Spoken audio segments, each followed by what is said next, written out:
खबर शामिल करते हैं सियालकोट से। Report bureau chief Riaz Bhatti. Nawaz Sharif की आमद के सिलसिले में Muslim League Noon minority wing district Sialkot PP 45 के तमाम यूनियन कौंसल्स के मिनॉरिटी कोऑर्डिनेटर का मशावरती इजलास हाउस सियालकोट कैंट में ज़ेर सदारत चौधरी तारिक सुबहानी साबका MPA ज़िलाई सदर पाकिस्तान मुस्लिम लीग नून मुनक्कद हुआ। इजलास में मुस्लिम लीग नून मिनॉरिटी विंग के district coordinator doctor Shah Parvez ने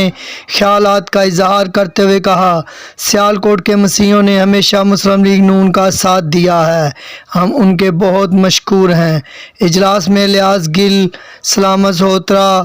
अलमर बाकर, जवेद सोनी, नदीम सोहतरा, रिजवान जॉर्ज, आरफ गौरी, इलियास भट्टी, जशान जफ़र,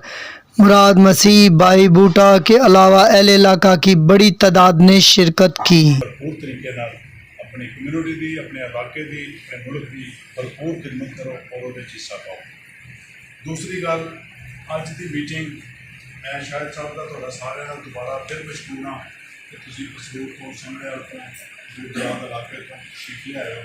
मैनू इज्जत बख्शी है। अज जिस मकसद वास्ते असीं इत्थे इकट्ठे होए हैं सारे तुसीं बखूबी वाकफ हो। अज का ये गैदरिंग या बैठिंग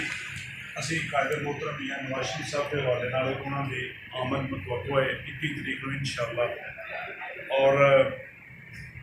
उन्होंने वालहाना इस्तकबाल दी तैयारियों के सिलसिले के असी जदोजहद और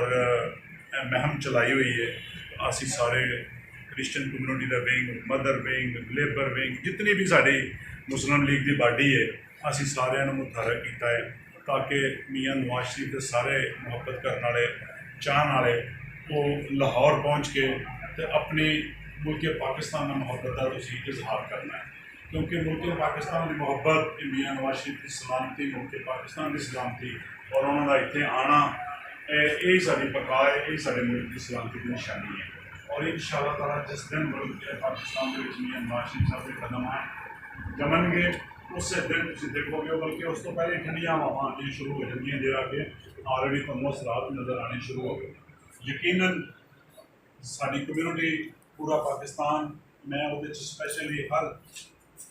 फिक्र के लोग जोड़े महंगाई की चक्की च पिस रहे हैं वो आम गरीब आदमी, मिडल क्लास सारे असी इस चक्की चो गुजरते पे हैं। कोई इजहार करता है, कोई नहीं करता, लेकिन यकीनन एक तलख हकीकत है, सानू ये सारे तस्लीम करनी चाहिए कि साडा मुल्क इस वक्त मुश्किल हालात